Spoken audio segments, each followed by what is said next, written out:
जय गोपी चितचोर प्रभु जय जय माखन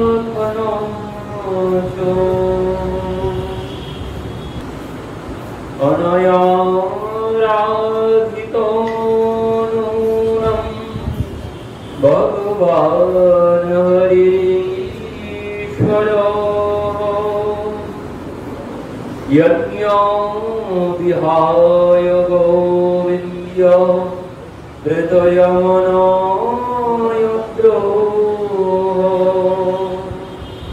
प्रभु कहे এই সাধ্য গতি সুনিশ্চয় কৃপা করি কবর যদি আগে কিছু হয়। মহাপ্রভু কান্তা প্রেমের কথা শ্রবণ করে বলছেন এই সাধ্য গতি সুনিশ্চয় মানে এই শেষ, এরপরে আর কিছু হয় না। কৃপা করি কহ যদি আগে কিছু হয়। কান্তা প্রেম সর্বসাধ্য সার বললেন, তো সেখানে মহাপ্রভু বলে দিলেন এই সাধ্য গতি সুনিশ্চয় মানে এই শেষ, এরপরে আর কিছু হয় না। তবুও বলছে রায় যদি কিছু থাকে আগে, এরপরে যদি কিছু থাকে তো কৃপা করে তুমি শ্রবণ করো। তো এই হচ্ছে শ্রবণের লালসা, মানে শ্রবণ করে মন বলছে না কিছুতে। এই জন্য মহাপ্রভু বললেন যদি কিছু আগে থাকে তো বলো। তো তখন রামানন্দাচার্যজি বলছেন রায় কহে ইহার আগে পুছে হেন জনে এতদিন নাহি জানি আশ্রয়। রামানন্দাচার্যজি বলছেন এর আগে যে কেউ জিজ্ঞাসা করতে পারে এমন কেউ আমার জানা ছিল না। এর আগে জিজ্ঞাসা করার মতো কেউ আসবে বলে আমি জানতাম না, আমার জানা ছিল না। তো এবার রামানন্দাচার্যজি বাধ্য হয়ে বলছেন ইহার মধ্যে রাধা প্রেম সাধ্য শিরোমণি যাহার মহিমা সর্বশাস্ত্রে বাখানি। বললেন এর মধ্যে রাধা প্রেম সাধ্য শিরোমণি। এর আগে কান্তা প্রেম বললেন সাধ্য গতি সুনিশ্চয়, মহাপ্রভু বলে দিলেন এই ঠিক, এরপরে আর কোনো কিছু হয় না, মানে গোপীদের প্রেমের পরে আর কোনো কিছু হয় না। তবুও বলছেন যে যদি কিছু আগে থাকে তো বললেন এবার ওই বাকি আছে রাধা প্রেম ছাড়া আর কিছু বাকি নেই। তো এই জন্য বললেন রাধা প্রেম হচ্ছে সাধ্য শিরোমণি যাহার মহিমা সর্বশাস্ত্রেতে বাখানি, যার মহিমা সমস্ত শাস্ত্রে বর্ণিত হয়েছে। তো কি বলছেন রাধা প্রেম সাধ্য শিরোমণি, তার প্রমাণ দিচ্ছেন। এবার কি বলছেন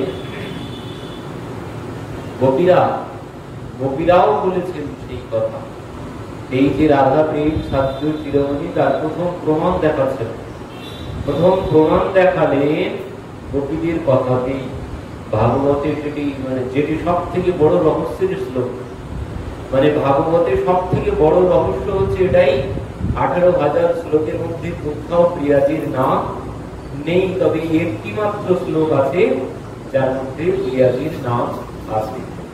অনয়া রাধিত নুনম ভগবান হরিশ্বর যজ্ঞ বিহায় গোবিন্দ কৃত যাবনদ্যহ। এই একটি মাত্র শ্লোক যেখানে প্রিয়াজির নাম আছে, আর কোথাও প্রিয়াজির নাম নেই। তো এই শ্লোকটি কারা বলেছিলেন? এই শ্লোকটি বলেছিলেন গোপীরা। যে সময় গোপীরা দেখলেন যে ভগবান রাজমন্ডল ছেড়ে চলে গেছেন, তো সে সময় গোপীদের অবস্থা কেমন হয়েছিল? গোপীদের অবস্থা ওই জলবিহীন মৎস্যের মতো অবস্থা হয়েছে। জল থেকে মাছ তুলে এনে ডাঙায় রাখলে যে অবস্থা হয়, প্রাণটা যেন বেরিয়ে যায়, ছটফট করতে থাকে, তো সেই অবস্থা হয়েছে আর গোপীদের মধ্যে। তো গোপীরা চারিদিকে ভগবান খুঁজে বেড়াচ্ছেন, কোথাও তো খুঁজে পেলেন না। পরবর্তীতে তাও কি হয়েছে, সব গোপী পাননি। এই যে কথা বলেছেন এখানে অনয়ার আদিত ভগবান হরিশ্বর, গোপীরা বলছে প্রিয়াজির সৌভাগ্যের কথা বলছেন। এখানে প্রিয়াজির সৌভাগ্যের কথা বলছেন কেন? বলছেন যে তারা তো সমস্ত বনে বনে খুঁজছেন, কিন্তু কোথাও খুঁজে পেলেন না গোবিন্দকে, কিন্তু সর্বশেষে প্রিয়াজির চরণ চিহ্ন পেয়েছে। তাও সব গোপীরা চিনতে পারেনি। যারা প্রিয়াজির যুদ্ধের গোপী তারাই একমাত্র প্রিয়াজির চরণ চিহ্ন চিনতে পেরেছেন। সব গোপীরাই দেখেছে, সবাই চিনতে পারেনি। তো যখন প্রিয়াজির যুদ্ধের গোপীরা এই প্রিয়াজির চরণ চিহ্ন দেখেছে, তখনই তারা চিনতে পারলেন যে প্রিয়াজির চরণ চিহ্ন। পরবর্তীতেই পাঠে দেখলেন গোবিন্দের চরণ চিহ্ন। তো এই দেখে প্রিয়াজি মানে সমস্ত গোপীরা বলতে শুরু করেছেন যে আমাদের কাছে প্রিয় না থাকলেও আমাদের প্রিয়ার কাছে আছে। তো আমাদের প্রিয়ার কত বড় সৌভাগ্য, আমাদের প্রিয়ার কত বড় সৌভাগ্য, তিনি আমাদের সবাইকে ছেড়ে আমাদের প্রিয়াকে, একমাত্র প্রিয়াকে নিয়ে তিনি চলে গেছেন। এই জন্যে গোপীরা প্রিয়াজির সৌভাগ্যের কথা, এই কথা এই শ্লোকটি বলেছিলেন। তো সুখদেবজি যে বর্ণনা দিয়েছেন, এবার মহাপ্রভু বলছেন, প্রভু কহে আগে কহ শুনি পাইসু, অপূর্ব অমৃত নদী বহে তোমার মুখ। মহাপ্রভু বলছেন, রায় যেন মনে হচ্ছে অমৃতের নদী বইছে, আগে বলো আগে বলো। এই কথা যখন বলেছেন, মহাপ্রভু প্রশ্ন করছেন। মহাপ্রভু বলছেন, চুরি করি রাধাকে নিল গোপীগণের ডরে, অন্যাপেক্ষা হইলে প্রেমের গাঢ়তা নাই স্ফুরে। রাধা লাগি গোপী যদি সাক্ষাৎ করে ত্যাগ, তবে জানি রাধায় কৃষ্ণের গাঢ় অনুরাগ। মহাপ্রভু মানে প্রসঙ্গ যাতে শেষ না হয়ে যায় সেই জন্য প্রশ্ন করেছেন। মহাপ্রভু তো বলেই দিয়েছেন এই শেষ, এরপরে আর কোনো কিছু হয় না। তো এবার যদি কেউ বলে শেষ, তাহলে আর কোনো কিছু থাকে না আলোচনা। তো এই জন্য মহাপ্রভু দেখলেন যদি আলোচনা বন্ধ হয়ে যায়, এই জন্য মহাপ্রভু প্রশ্ন করে দিলেন। কি বললেন? চুরি করি রাধাকে নিল গোপীগণের ডরে, অন্যাপেক্ষা হইলে প্রেমের গাঢ়তা না স্ফুরে। আমরা কি দেখেছি ভাগবতে?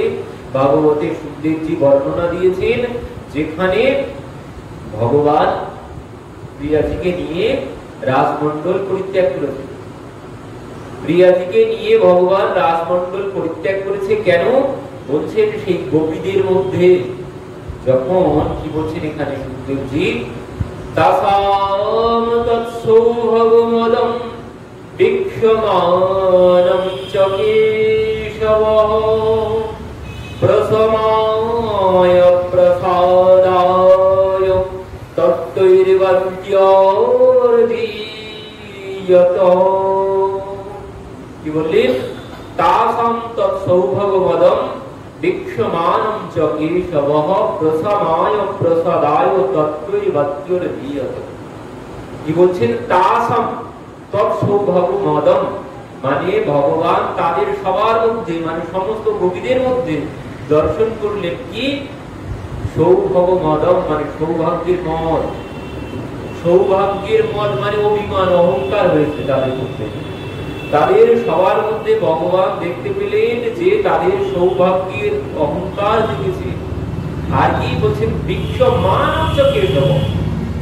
প্রথমে বলছেন সৌভগমদম মানে সৌভাগ্যের মদ মানে অভিমান, যাকে বলে অভিমান। আর বিক্ষমানম চ কেশবঃ বলছেন আর একজনকে দেখলেন।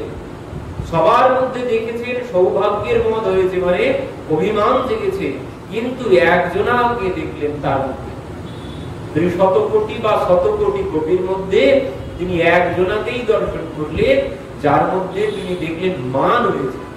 বিক্ষমানম মান হয়েছে, একজনার শুধুমাত্র মান হয়েছে, আর সবার মধ্যে অভিমান হয়েছে। কি জন্য অভিমান হয়েছে আর কি জন্য মান হয়েছে?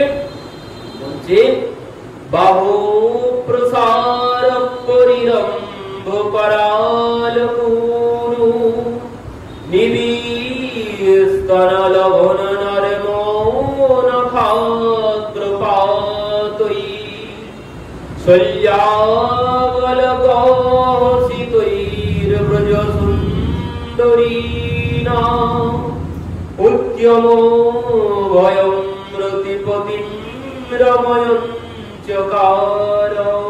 কি বলছেন? বাহু প্রসার পরিরম্ভ করাল ভগবান গোপীদের স্কন্ধে হাত দিয়ে আছেন, আর কি গোপীদেরকে বাতাস করছেন, গোপীদের মুখের ঘাম মুছিয়ে দিচ্ছেন। এই দেখে গোপীদের মধ্যে অভিমান হচ্ছে। গোপীরা ভাবতে শুরু করেছেন যে আমরা কত রূপবতী, কত গুণবতী, না হলে জগতের ঈশ্বর তিনি আমাদের সেবা করছেন, তিনি আমাদের সেবা করছেন, তাহলে আমাদের মধ্যে কত না গুণ আছে। এই হচ্ছে সৌভাগ্যের মত, এই হলো সৌভাগ্যের মত, মানে কি বলে অভিমান। সমস্ত গোপীদের মধ্যে অভিমান জেগেছে, ভগবান তাদেরকে বাতাস করছেন, গলায় হাত দিয়ে রেখেছেন, আর এক হাত দিয়ে তাদেরকে বাতাস করছেন, এক হাত দিয়ে তাদের ঘাম মুছিয়ে দিচ্ছেন। তো এই দেখে তাদের মধ্যে সৌভাগ্যের অহংকার জেগেছে, আমরা কত গুণবতী, আমরা কত রূপবতী। আর একজনের মধ্যে হয়েছে মান। মান কেন হয়েছে? তিনি ওই দেখছেন, তিনি দেখছেন তিনি সবার সাথে এই ব্যবহার করছে, আর আমি সবার মধ্যে শ্রেষ্ঠা, আমি তোমার ঘরের লোক, তো তুমি আমাকে বাদ দিয়ে রাস্তার লোকের সাথে যদি এই ব্যবহার করো, ঘরের লোক আর রাস্তার লোক যদি সব এক সমান হয়ে যায়, তো ঘরের লোকের তো অভিমান হবেই। এই জন্য প্রিয়াজির হয়েছে মান, কিন্তু কবিদের হয়েছে অভিমান। অভিমান আর মানের মধ্যে পার্থক্য কি? অভিমান হচ্ছে, অভিমান হলে নিজের দিকে নজর আসবে, নিজের দিকে নজর যাবে, আমি কত গুণবতী, আমি কত রূপবতী, আমি কত ধনবান, আমি কত গুণবান, একে বলে অভিমান। আমার এই আছে, আমার সেই আছে, একে বলে অভিমান। আর যেখানে অভিমান থাকে সেখানে মানে অহংকার, যেখানে অভিমান বা অহংকার থাকবে সেখানে কোনদিন ভগবান থাকবেন না। তিনি এই অহংকার সহ্য করতে পারেন না, আর সব পারেন, কিন্তু এই অহংকার তিনি সহ্য করতে পারেন না। তো যেখানে অহংকার আছে বা অভিমান আছে তিনি সেখানে থাকতে পারেন না। কিন্তু যেখানে মান আছে, মান কেমন? মান হলে কিন্তু নিজের দিকে নজর যাবে না, মান হলে নজরটা যাবে আমি যাকে ভালোবাসি তার দিকে, সর্বক্ষণ তার চিন্তন হবে, আমি তোমাকে এত ভালোবাসি আর তুমি আমার সাথে এই ব্যবহার করতে পারলে, তুমি আমাকে এই কষ্ট দিতে পারলে, একে বলে মান। তো যার মান হয়েছে তাকে নিয়ে ভগবান রাসমণ্ডল পরিত্যাগ করেছে, আর এনাদের হয়েছে অভিমান, এই জনাকে এদেরকে তিনি ত্যাগ করেছেন।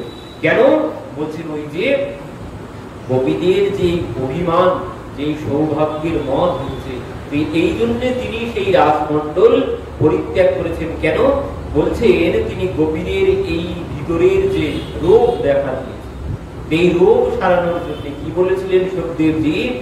বলছেন অন্তর্হিতে ভগবতী সহসৈব প্রজাঙ্গনা। ভগবান অন্তর্হিত হয়েছেন রাসমণ্ডল থেকে, গোপীদের এই অভিমান দেখে। তো অন্তর্হিত হয়েছেন মানে কেন হয়েছেন? বলছেন অন্তর্হিতে সহসৈব প্রজাঙ্গনা, তিনি গোপীদের অন্তরে হিত চান। বললেন তিনি যাননি কোথাও, তিনি রাসমণ্ডল পরিত্যাগ করে যাননি কোথাও, বলছেন অন্তরে হিত হয়েছে, তিনি তাদের অন্তরে প্রবেশ করেছেন, অন্য কোথাও যাননি। আর একটি ভাবে বলছেন না, এও হতে পারে তিনি গোপীদের হিত চান, অন্তর্হিত। অন্তর্হিত শব্দের অর্থ হচ্ছে এই, তিনি গোপীদের হিত চান, নিজের অন্তরে গোপীদের ভালো চান, গোপীদের হিত চান, সেই জন্যে তিনি রাসমণ্ডল পরিত্যাগ করেছেন। তো যখন রাসমণ্ডল পরিত্যাগ করেছেন, এবার গোপীরা পাগলের মতো হয়ে গেছে, তাদের যেন প্রাণটা বেরিয়ে যাচ্ছে, তারা এবার ভগবানকে খুঁজতে শুরু করেছেন। তো এখানে মহাপ্রভু এই প্রশ্ন করেছেন, বলছেন ভগবান যদি গোপীদেরকে ছেড়ে চলে যায় প্রিয়াদিকে সাথে নিয়ে, তাহলে কি হলো? বলছেন এখানে তো প্রেমের গাঢ়তা প্রমাণ হলো না, প্রেমের গভীরতা প্রমাণ হলো না। তিনি যদি গোপীদেরকে ছেড়ে চলে যান, মহাপ্রভু বলতে চাইছেন চুরি করে রাধাকে নিল গোপীগণের ডরে, তিনি রাধারানীকে নিয়ে চুরি করে সেখান থেকে চলে গেলেন গোপীদের ভয় পেয়ে। গোপীদেরকে ছেড়ে তিনি শুধুমাত্র রাধারানীকে নিয়ে কেন চলে গেলেন? যদি চুরি করে নিয়ে চলে যায় তাহলে কি হয়? অন্য অপেক্ষা হইলে প্রেমের গাঢ়তা নাই স্ফুরে। বলছেন অন্য যদি অপেক্ষা থাকে তাহলে প্রেমের গাঢ়তা প্রমাণ হয় না। আমি যে সম্পূর্ণরূপে ভালোবাসি তার প্রমাণ পাওয়া যায় না। যেখানে সম্পূর্ণরূপে ভালোবাসা আছে সেখানে কিন্তু কোনো অপেক্ষা থাকবে না। যেখানে পূর্ণ প্রেম আছে, পরিপূর্ণ প্রেম আছে, তখন সেখানে কিন্তু কোনো ভয় থাকবে না। ও কে দেখলো না দেখলো কোনো ব্যাপার নেই। যেখানে পরিপূর্ণ প্রেম আছে, তো এখানে যদি তিনি সম্পূর্ণরূপে প্রিয়াজিকে ভালোবাসেন তাহলে তিনি ছেড়ে চলে যাওয়ার প্রয়োজন। সবার মুখ থেকে, সবার সম্মুখ থেকে চুরি করে নিয়ে চলে যাচ্ছেন কেন? লুকোচুরি তো আর থাকে না। যেখানে পরিপূর্ণ প্রেম থাকবে সেখানে কোনো লুকোচুরি থাকবে না। সবার সম্মুখে হাত ধরে ঘুরে বেড়াবে। তো যেখানে পরিপূর্ণ প্রেম আছে সেখানে তো লুকোচুরির কোনো প্রশ্নই উঠবে না। তাহলে তিনি প্রিয়াজিকে কেন নিয়ে চলে গেলেন গোপীদের সম্মুখ থেকে চুরি করে? গোপীদের সম্মুখ থেকে চুরি করে কেন নিয়ে চলে যাচ্ছেন? তখন বলছে রাধা লাগি গোপীরে যদি সাক্ষাৎ করে ত্যাগ তবে জানি রাধার কৃষ্ণে গাঢ় অনুরাগ। বলছেন তিনি যদি সাক্ষাৎ সবার সম্মুখ থেকে যদি প্রিয়াজিকে নিয়ে যেত তাহলে বুঝতাম যে তিনি প্রিয়াজিকেই সব থেকে বেশি ভালোবাসে। কোনো অপেক্ষা নেই, কে কি ভাবলো না ভাবলো কারো কোনো কিছু যায় আসে না। যদি সবার সম্মুখ থেকে হাত ধরে নিয়ে চলে যেতে, সমস্ত গোপীদের মাঝখান থেকে প্রিয়াজিকে যদি হাত ধরে তিনি নিয়ে চলে যেতেন তাহলে বোঝা যেত যে তিনি একমাত্র প্রিয়াজিকেই সব থেকে বেশি ভালোবাসে। আর কে কি ভাবলো না ভাবলো তার কোনো কিছু যায় আসে না। মহাপ্রভু এই কথা বলছেন। তাহলে এখানে তো প্রেমের গাঢ়তা দেখতে পাচ্ছি না। তিনি চুরি করে নিয়ে গেছেন। কারণ যেখানে অপেক্ষা থাকে সম্পূর্ণরূপে প্রেম সেখানে থাকে না। যেমন আমরা আগে শ্রবণ করেছি, যেখানে অপেক্ষা আছে, দাস্য সখ্য বাৎসল্যে সব জায়গায় কিন্তু একটা অপেক্ষা আছে। সমস্ত জায়গায় একটা সম্পর্কের সীমা আছে। সম্পর্কের সীমা যেখানে আছে সেখানে কোনো ভালোবাসা পরিপূর্ণতা প্রাপ্তি হতে পারে না, সম্পূর্ণ ভালোবাসা থাকতে পারে না। কিন্তু কান্তা প্রেম সর্বশ্রেষ্ঠ কেন হলো? বলছেন কান্তা প্রেম এই জন্য সর্বশ্রেষ্ঠ হয়েছে, ওই যে দাস্য সখ্য বাৎসল্যের মধ্যে যে সুখ আছে সমস্তটাই কবিদের মধ্যে আছে। কান্তা প্রেমে সব সম্পর্ক হয়, কান্তা প্রেমের মধ্যে সব সম্পর্ক হয়, মধুর রসের মধ্যে সব সম্পর্ক হয়। এখানে কোনো নির্দিষ্ট কোনো সম্পর্ক নেই। তো এই জন্যে বললেন যে কান্তা প্রেম সর্বসাধ্য সার। কারণ কান্তা প্রেমের মধ্যে বাৎসল্য বাৎসল্য রস, দাসরস, সখ্য রস, সমস্ত দাসরসের সমস্ত রস কান্তা প্রেমের মধ্যে আছে। তবুও মহাপ্রভু বললেন যে এর পরেও শুনতে চাই, কারণ তা এখানেও কিছুটা কমতি আছে। কান্তা এক রকমের নয়, কান্তা তিন প্রকারের আমরা আগেই শ্রবণ করেছি। কান্তা এক রকমের হয় না। এই জন্য মহাপ্রভু বললেন যে এই শেষ, তবুও যদি কিছু থাকে তো বলো। এই জন্য রামানন্দ আচার্যজি বলতে শুরু করেছেন। তো এবার কি বলছেন?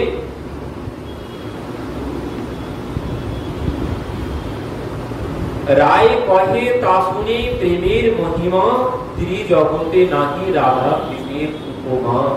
বলছে ত্রিজগতে রাধা প্রেমের উপমা নেই। ত্রিজগতে রাধা প্রেমের উপমা নেই, কারোর সাথে রাধা প্রেমের তুলনা হয় না। কি বলছেন?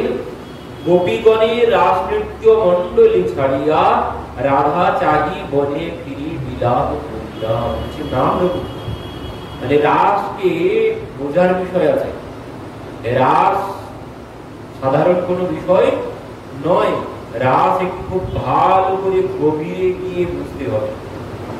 সুখদেবজি সম্পূর্ণ গভীরে যাননি, সম্পূর্ণ গভীরে গিয়ে বলেননি। এখানে এবার এতক্ষণ রামানন্দ আচার্যজি যা যা বলেছেন সব কিন্তু ভাগবত থেকে প্রমাণ দেখিয়েছেন। কিন্তু এবার আর ভাগবত নয়, এবার ভাগবতের বাইরে বেরিয়ে গেছেন। এবার বলছেন ত্রিজগতে নাই রাধা প্রেমের উপমা। রাধা প্রেমের উপমা ত্রিজগতে নেই, তার প্রমাণ দিচ্ছেন। এবার কি প্রমাণ দিচ্ছেন? এবার তিনি প্রমাণ দিচ্ছেন জয়দেব গোস্বামীজির গীত গোবিন্দ থেকে বলছেন, প্রভু জয়দেব গোস্বামী তিনি তো গীত গোবিন্দে অন্যরকম কথা বলেছেন। কি বলছেন সেখানে? বলছেন, গোপীগণের রাস নৃত্য মন্ডলী ছাড়িয়া রাধা চাহি বনে ফিরি বিলাপ করিয়া। আমরা ভাগবতে কি শ্রবণ করে এলাম, সুখদেবজি বলেছেন যে গোপীগণ ভগবানকে হারিয়ে সারা বনে বনে ঘুরে বেড়াচ্ছেন, সারা বনে বনে ঘুরে বেড়াচ্ছেন গোপীগণ। কিন্তু এখানে বলছেন না প্রভু, এখানে উল্টো বলেছেন। এখানে কি বলছেন? গোপীগণের রাস নৃত্য মন্ডলী ছাড়িয়া, গোপীগণের রাস নৃত্য মন্ডলী ছাড়িয়া রাধা চাহি বনে ফিরে বিলাপ করিয়া। বিলাপ কে করছে? গোপীগণ নয়, আমরা শুনেছি গোপীগণ বিলাপ করছেন, গোপীগণ বিলাপ নয়, বলছেন ভগবানই বিলাপ করছেন। প্রিয়াজিকে হারিয়ে এখানে অন্য কিছু দেখাচ্ছেন, গীত গোবিন্দে অন্য কিছু দেখাচ্ছেন। গীত গোবিন্দে দেখাচ্ছেন যে গোপীগণ বিলাপ করেননি, বিলাপ করেছেন ভগবান প্রিয়াজিকে হারিয়ে। কারণ কি? কারণ তার প্রমাণ দেখাচ্ছেন গীত গোবিন্দ থেকে। সংসারোপি সংসার বাসনাবদ্য শৃঙ্খলাম রাধা মাধায় হৃদয়ে তত্ত্যাজ ব্রজ সুন্দরী। সংসারোপি সংসার বাসনাবদ্য শৃঙ্খলাম রাধা বাধায় হৃদয়ে তত্ত্যাজ ব্রজ সুন্দরী। আরেকটি বলছেন, ইতস্ত্য মনুসৃত্য রাধিকা মনঙ্গবান বৃথিন্যমানসঃ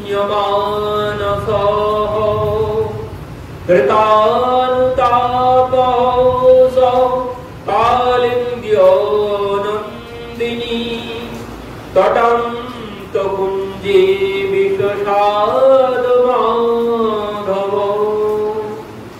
বলছেন গোবিন্দই যমুনার কুলে কালিন্দির কুলে কুলে বিলাপ করে ঘুরে বেড়াচ্ছে প্রিয়াজিকে হারিয়ে।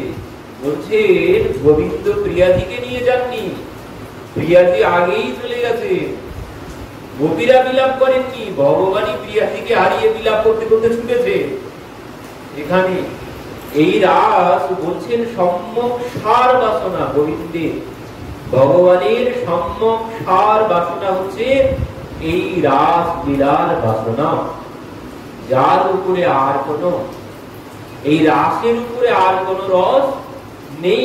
ভগবান নিজেই বলছেন, আমি রাসের কথা ভগবান বলছেন যখন শ্রীকৃষ্ণের রাসলীলাই সর্বলীলা মুকুটমণি, তাই রাসলীলার বাসনাই তাহার সর্বাপেক্ষা প্রধান বাসনা।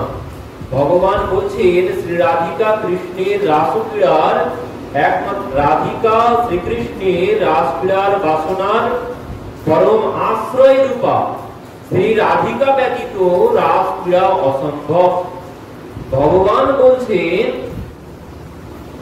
শ্রীকৃষ্ণের যত বাসনা আছে, ভগবান বলছেন রাসলীলার বাসনাই আমার সম্যক সার বাসনা। রাসলীলার রসের আস্বাদনের কথা তো দূর, বলছেন রাসলীলার কথা মনে পড়িলে আমার অবস্থা যেন কেমন একটা হয়ে যায়। ভগবানের ভিতরে কেমন ভাব হয় যখন শুধুমাত্র রাসের কথা মনে পড়ে। ভগবান বলছেন আমার ভিতরটা কেমন একটা হয়ে যায়, যে কেমন হয় সেটা আমি ভাষায় বলার তো সত্যি আমারও নেই। ভগবান নিজে বলছেন যে সম্যক সার বাসনা, মানে এর থেকে আর রস কোথাও নেই। সর্বলীলা মুকুট মণি হচ্ছে এই রাস। তো এই রাসকে খুব ভালো করে বুঝতে হবে আগে। রাসে কি বলছেন সব একদম গোড়ার থেকে রামানন্দ আচার্যজি বলছেন এখানে ভগবান হচ্ছেন ঐশ্বর্য আর মাধুর্যের মূর্তি। কিন্তু ভগবান যখন বৃন্দাবনে এসে অবতীর্ণ হয়েছে তখন তিনি কি করেছেন? তখন তিনি ঐশ্বর্য ত্যাগ করেছেন। বৃন্দাবনে যখন ভগবান এসেছে তখন তিনি ঐশ্বর্যকে ত্যাগ করেছেন। মাধুর্যের মূর্তি এখন বৃন্দাবনে, এখানে কোনো ঐশ্বর্য নেই। তিনি এখন রাখাল বালক হয়েছেন, সমস্ত ঐশ্বর্য ত্যাগ করে এসেছেন, এসে এখন রাখাল হয়েছেন।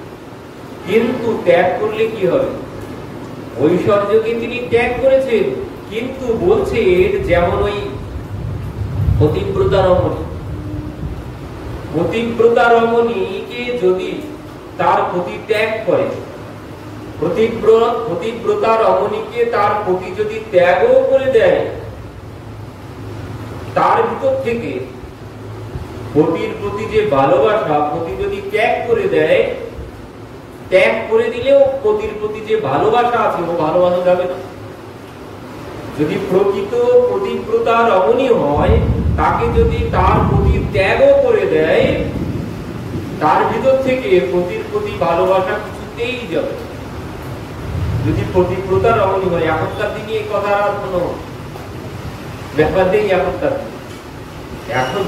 দিনে কোনো প্রশ্নই ওঠে নেই কথা, বললেও মানুষের যেমন একটা লাগবে এমন কথা। বলছেন পতিব্রতা রমণী যদি তার পতিটাকে ত্যাগ করে দেয়, তবুও সে পতিকে ত্যাগ করবে না, সে চুরি করে পতির সেবাই চিন্তন করবে, পতির সেবা করার কথাই সে ভাববে। যদি সুযোগ পায় চুরি করে হলেও সে পতির সেবা করবে। তো ঠিক সেইভাবে ভগবান এই এক পত্নীকে ত্যাগ করেছেন, এই ঐশ্বর্যরূপী পত্নীকে ত্যাগ করে দিয়েছেন। বলছেন ত্যাগ করলে কি হবে?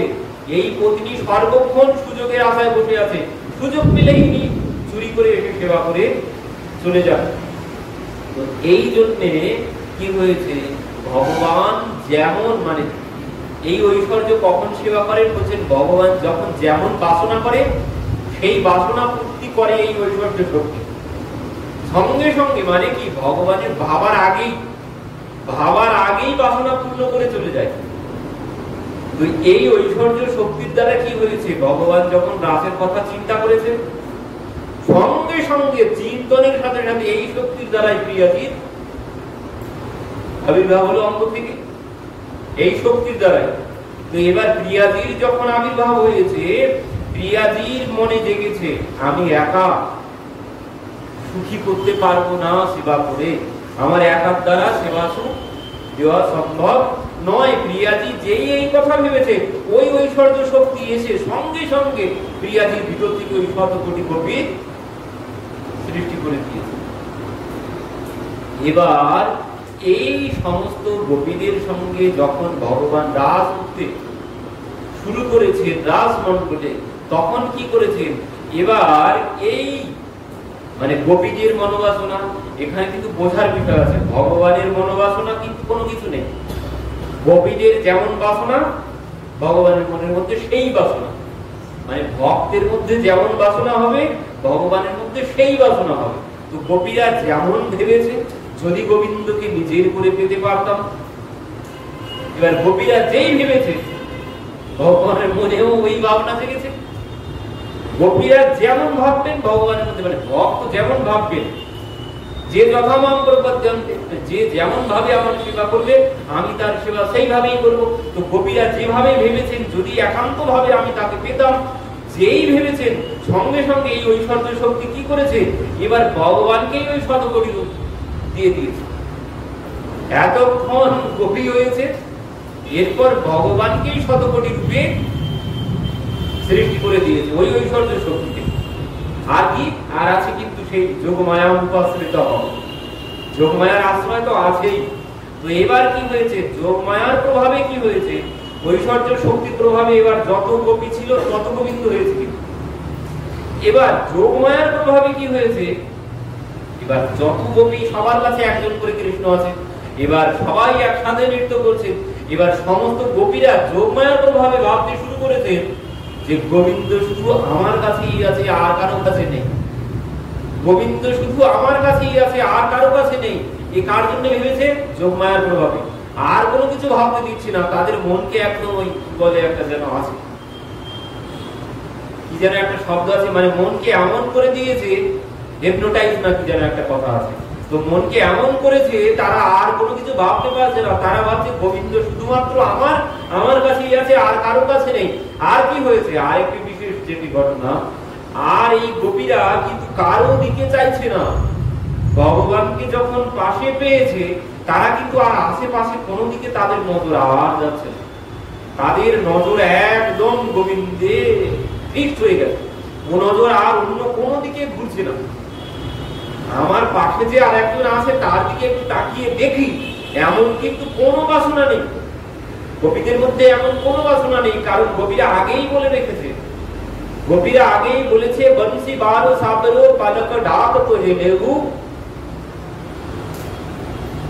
বলছেন যে দেখো আমরা তোমাকে, গোপীদের বাসনা কেমন ছিল, বংশী বারো সাবরো পালক ডাক তো হেলেহু, जो ना देखे और को बंसी बारो साबरो पालक डाक तो हेलेहु, ना में देखू और को, अरे ना तो ही देख न।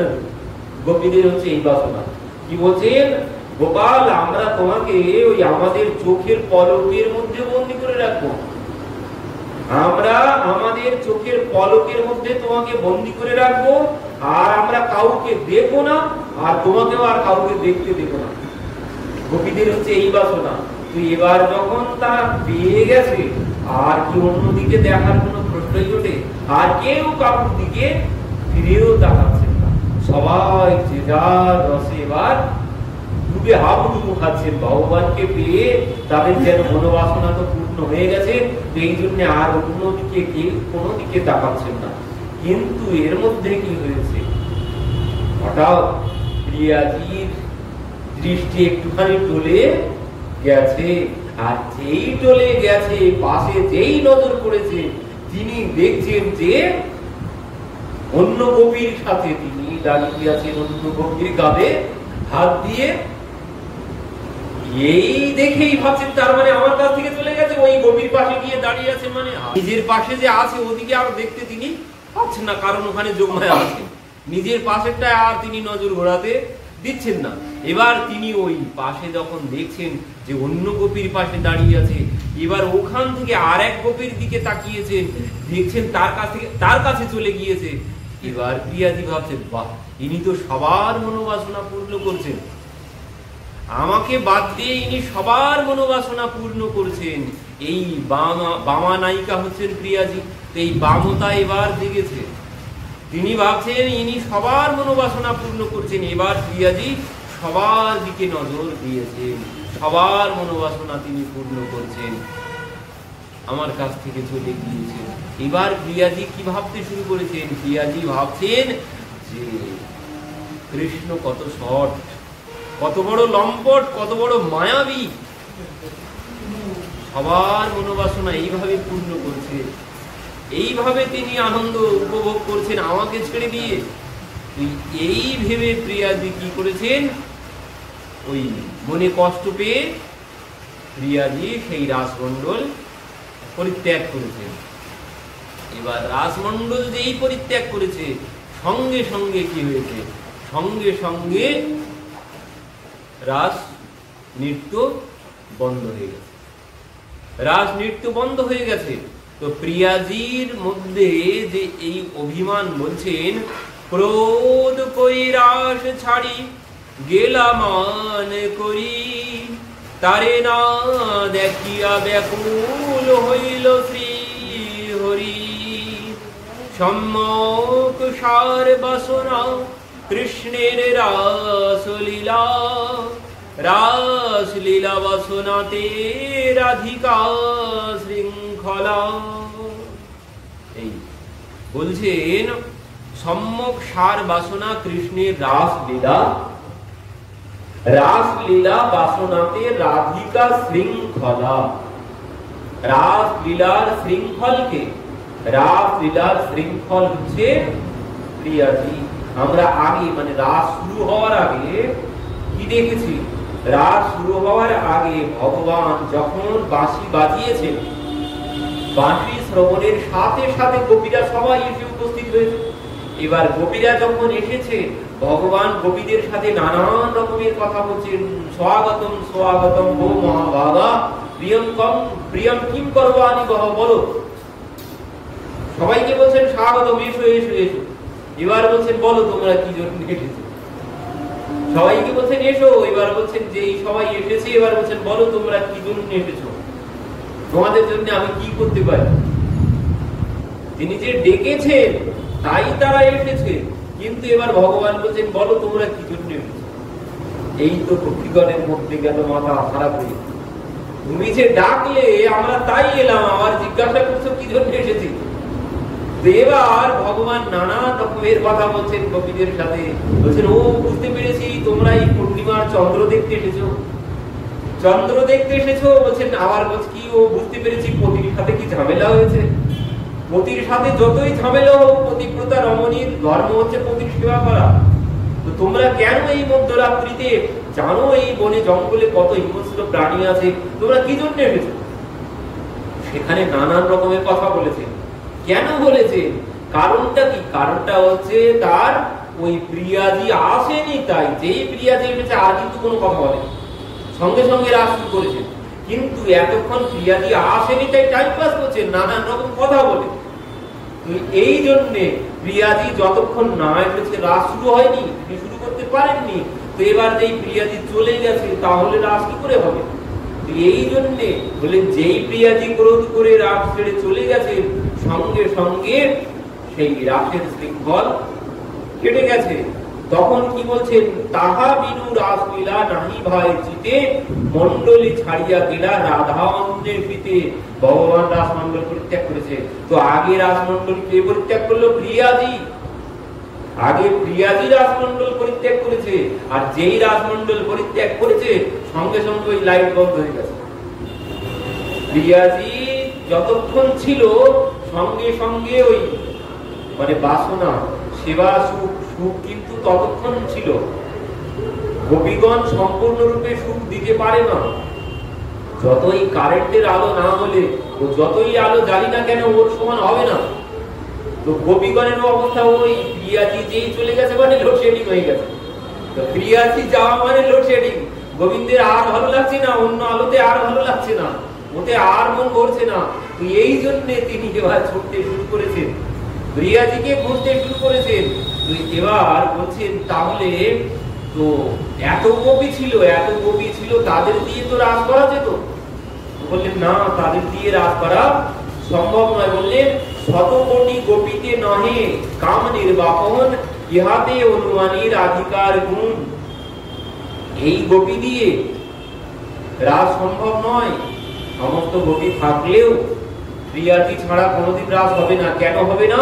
বলছেন ওই রাস লীলা বাসনাতে রাধিকা শৃঙ্খলা, মানে মালার মধ্যে যে সুতো থাকে, মালার মধ্যে যে সুতো থাকে, সুতোটাই হচ্ছে প্রিয়াজি, সুতোটাই হচ্ছে রাধারানী।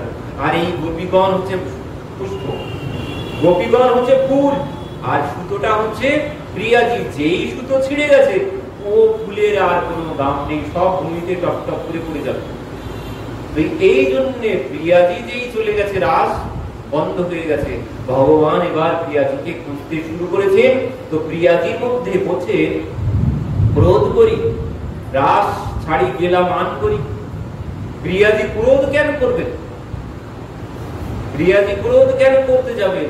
তার তো সসুখ বাসনা নেই, তার তো সসুখ বাসনা নেই, তাহলে তিনি ক্রোধ কেন করছেন?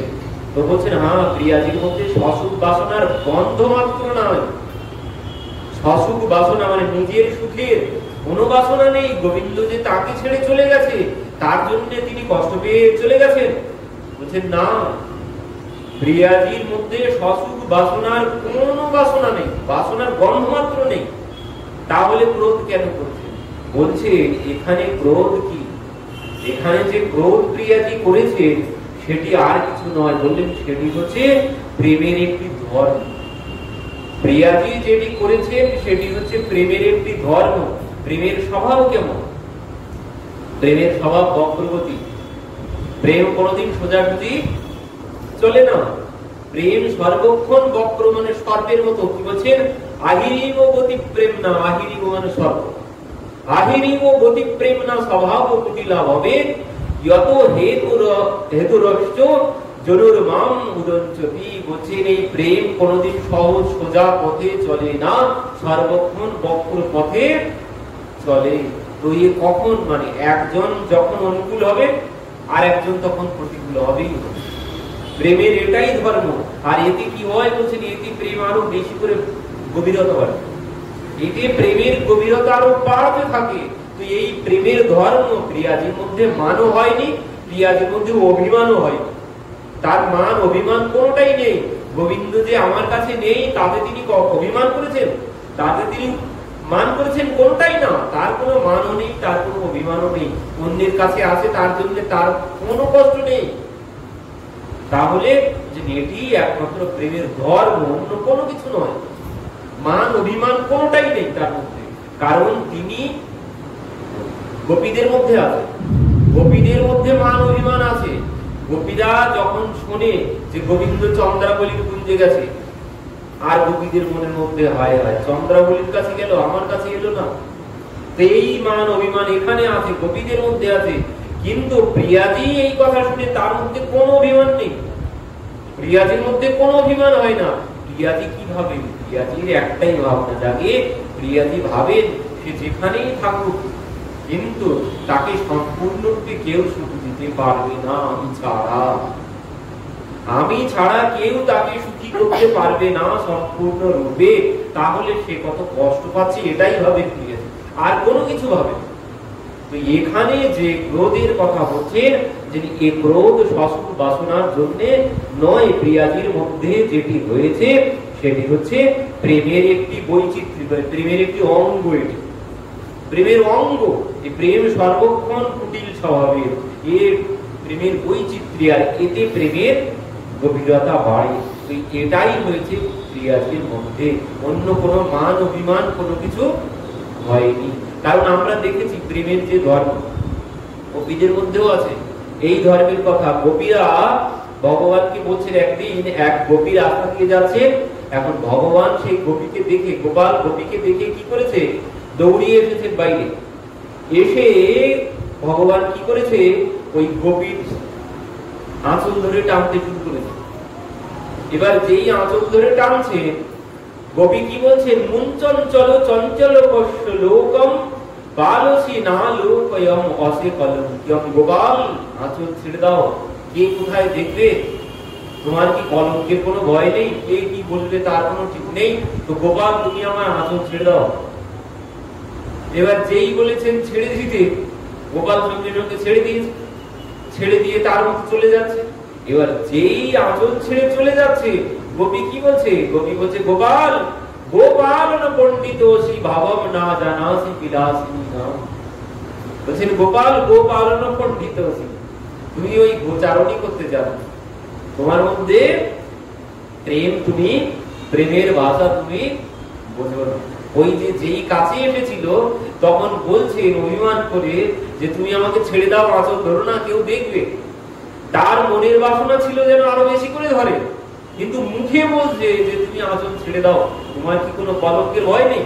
আর যেই বলেছে ভগবান আঁচল ছেড়ে দিয়ে চলে যাচ্ছেন, এবার যেই চলে যাচ্ছেন গোপী বলছে গোপাল গোপাল নপণ্ডিত, তুমি ওই গোচারণী করতে জানো, তোমার মাথায় গোবর পোড়া, তোমার মাথায় কোনো প্রেমের ভাব তুমি জানো না, তুমি কোনো প্রেমের ভাব জানো না। তো এটাই হচ্ছে মানে বক্র স্বভাবে, মনে একরকম ভাবছে তো মুখ আর একরকম বলছে। তো এই জন্য বলেন প্রেমের আহিরিব গতি প্রেম না, প্রেম সর্বক্ষণ ও বক্র স্বভাবের, কোনদিন সহজ সরল পথ দিয়ে চলতে জানে না। এই জন্য প্রিয়াজির যেটি হয়েছে সেটি কোনো ক্রোধ নয়।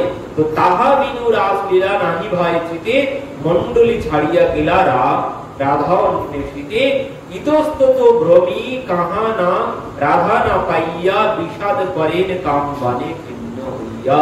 বলছেন এবার ভগবান প্রিয়াজিকে না পেয়ে ভগবান কি করছেন, বলছেন ইতস্ততস্ত্য মানুসৃত্য রাধিকা মনঙ্গবান ব্রুণ খিন্যমান সহ, মানে সর্বহারা হয়ে গেছে। কি বললেন, ব্রুণ খিন্যমান সহ, মানে মনে আর কোনো সুখ নেই, তিনি সর্বস্ব হারার মতো হয়ে কৃতানুতাপ সকালিন্দ্য নন্দিনী তটান্ত কুঞ্জে বিষাদ মাধব। কালিন্দীর তীরে কোন কুঞ্জে বসে তিনি ওই সর্বহারার মতো হয়ে বসে বসে বিলাপ করছেন, হারাধা হায় রাধা হারাধা হারাধা। করতে শুরু করেছেন বসে বসে। তো এই জন্য রামানন্দ আচার্যজি বলছেন, রাধা প্রেমী সাধ্য শিরোমণি গোবিন্দ ছেড়ে যাননি, আগে ছেড়ে গিয়েছেন প্রিয়াজি। রাজমন্ডল ছেড়ে চলে গিয়েছেন প্রিয়াজি। প্রিয়াজিকে খুঁজতেই ভগবান ওই সমস্ত গোপীর সম্মুখ থেকেই চলে গেছেন।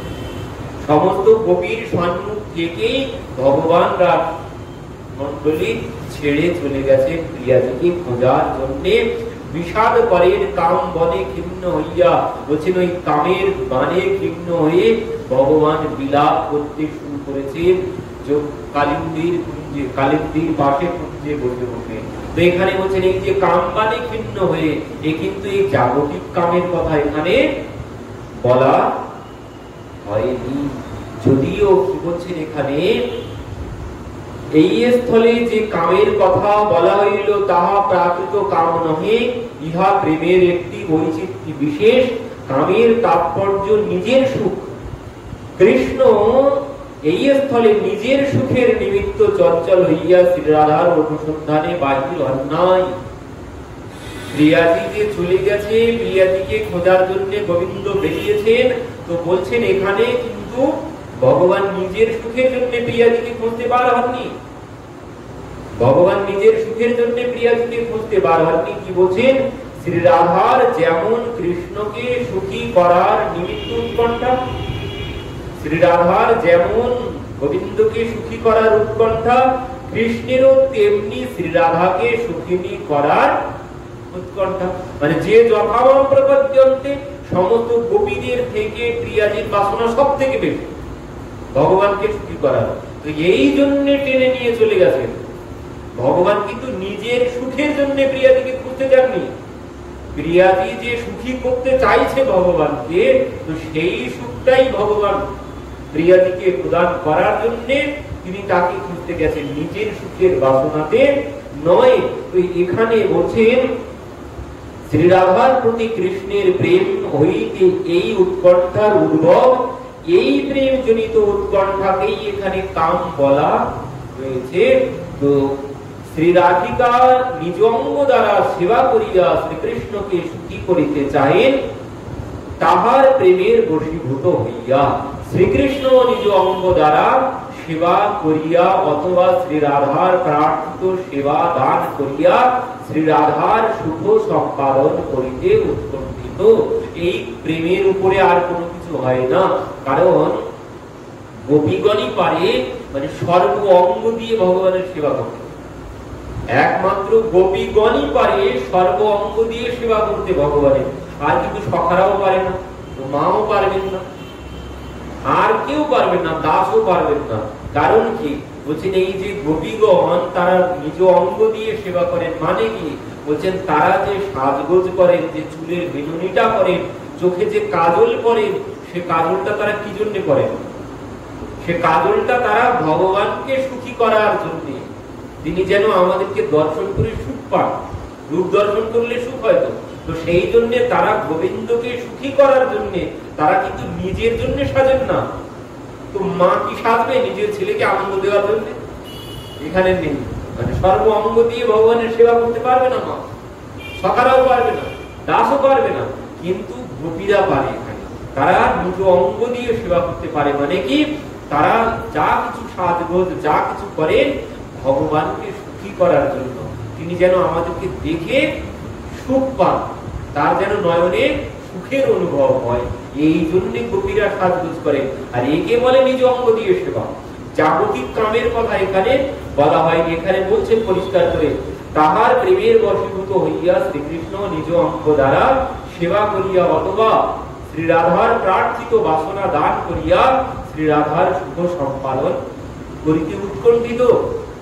বলছেন প্রাকৃত কামে পশুবৎ ক্রিয়া আছে কৃষ্ণ ও ব্রজগোপীদের ব্যবহারের মধ্যে, সেই সমস্ত কোনো কিছুর নাম দ্বন্দ্ব নেই। উজ্জ্বল নীলমণি গ্রন্থে বলছেন, দর্শন আলিঙ্গনা দীনামানুকুল্যান্নু সেবনায়া জন্নুরুল্লাস মারহনহ ভাবহ সম্ভব ঈশ্বতে। কি বলছেন এখানে? বলছেন এখানে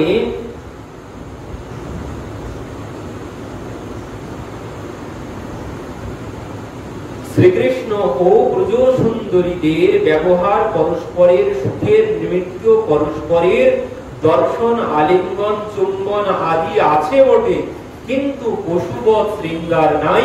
প্রিয়ের সুখের নিমিত্ত প্রিয়ার এবং প্রিয়ার সুখের নিমিত্ত প্রিয়ের আলিঙ্গন আদি স্পৃহা জন্মে। এই আলিঙ্গন আদি স্পৃহা লাভিনী শক্তির বৃত্তি বিশেষ প্রেমের বৈচিত্র্য, মানে প্রেমের একটি ধর্ম, অন্য কোনো কিছু এখানে নেই। জাগতিক কামের সাথে এই মিলিয়ে ফেললে চলবে না। এখানে কোনো জাগতিক কথা বলা হচ্ছে না, এটি সম্পূর্ণরূপে নিষ্কাম প্রেম। এখানে যদিও বলছেন দর্শন আলিঙ্গনের কথা বলা হয়েছে, তবু এখানে জাগতিক কোনো কামের কথা বলা হয়নি। যেটি বলা হয়েছে প্রেমের এই দর্শন আলিঙ্গন, এটি হচ্ছে প্রেমের একটি ধর্ম, বৈচিত্র্য বিশেষ।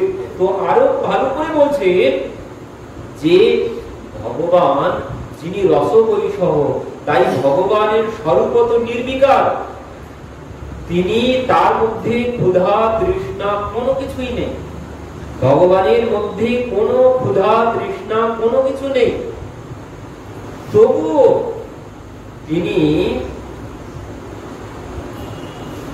তবুও বলছেন তার কাছে কোনো কিছু, তিনি কি আমার সেবার জন্য বসে আছে? আমি না দিলে কি তিনি না খেয়ে বসে থাকবেন নাকি? বলছেন কোনো অপেক্ষা নেই, তবুও তিনি বসে আছেন। কেন বসে আছেন? বলছেন তিনি তার নিজের জন্য বসে নেই, আমার জন্য তিনি বসে নেই, মানে তার জন্য তিনি বসে নেই। তার জন্য তিনি যে আমি খেতে দেব তাই তিনি খাওয়ার জন্য বসে আছেন না, তার এই সমস্ত কোনো কিছুর অপেক্ষা নেই, তিনি তবুও বসে আছেন। কেন? বলছেন তিনি আমাকে, মানে ভক্তকে সুখ দেওয়ার জন্য। ভক্ত যেভাবে সুখ পায় তিনি সেভাবেই ভক্তের সাথে ব্যবহার করেন। তার কিন্তু কোনো কিছু নেই, তার কোনো ক্ষুধা তৃষ্ণা কোনো কিছু নেই, তবুও তিনি বসে আছেন। কেন? বলছেন তিনি ভক্ত আমাকে এইভাবে সেবা করে সুখ পায়, তো যে যেভাবে সুখ পায় ভগবান তাকে সুখ দেওয়ার জন্য ঠিক সেইভাবে ব্যবহার করেন। এই জন্য বলছেন মদ্ভক্তানাম বিনোদার্থম করণী বিবিধ ক্রিয়া। মদ্ভক্তানাম বিনোদার্থ মানে আমার ভক্তকে বিনোদ আনন্দ দেওয়ার জন্য। এই কথাও সুখদেবজিও বলেছেন ভাগবতে। সুখদেবজিও কি বলেছেন?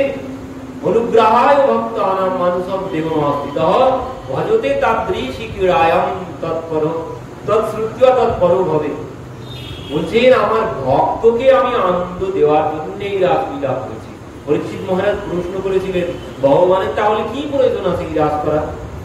কত মানুষ কত রকম ভাবতে পারে, তো এই কাজটা না করলেই তো হতো, এই লীলাটা তো না করলেই হতো। তখন সুখদেব যে এই কথা বলেছেন, না রাজন, ভগবান রাস করেছিলেন অনুগ্রহায় ভক্তানাম, মানে তার ভক্তদেরকে অনুগ্রহ করার জন্য, নিজের জন্য নয়, তিনি ভক্তদেরকে প্রদান করার জন্য। তিনি যত লীলা করেছেন সব একটাই কারণ, অন্য কোন কারণ নেই। ভক্ত চরিত্র বিনোদার্থে, মানে ভক্তদেরকে আনন্দ দেওয়ার জন্য তিনি এই লীলা করেছেন, তার নিজের কোনো প্রয়োজন নেই, তবুও তিনি করতে বাধ্য হয়েছেন শুধুমাত্র ভক্তকে আনন্দ দেওয়ার জন্য। তো প্রভু পদে যে লাগি আইলা তোমার স্থানে, সেই সব রস বস্তু তত্ত্ব হইলা জ্ঞানী। এবার মহাপ্রভু বলেছেন, কি বলছেন? যে লাগি আইলা তোমার স্থানে, মানে তোমার কাছে যে জন্য এসেছিলাম, আমার সেই মনোবাসনা পূর্ণ হয়েছে, আমার সমস্ত তত্ত্ব জ্ঞান হয়ে গেছে। এবে সব জানিল সেব্য সাধ্যের নির্ণয়। বলছেন এবার আমি জানলাম সাধ্য সাধন কি। আমি যে জন্য এসেছিলাম আমার সমস্ত বাসনা পূর্ণ হয়েছে, তো আগে আর কিছু শুনিবার মন হয়। মহাপ্রভু বলছে সব শুনে গেছি, যে জন্য এসেছিলাম সেও আমার আশাও পূর্ণ হয়েছে, তবুও লালসা কিছুতেই মানছে না। রায় যদি আগে একটু আরো কিছু শোনাও তো ঠিক।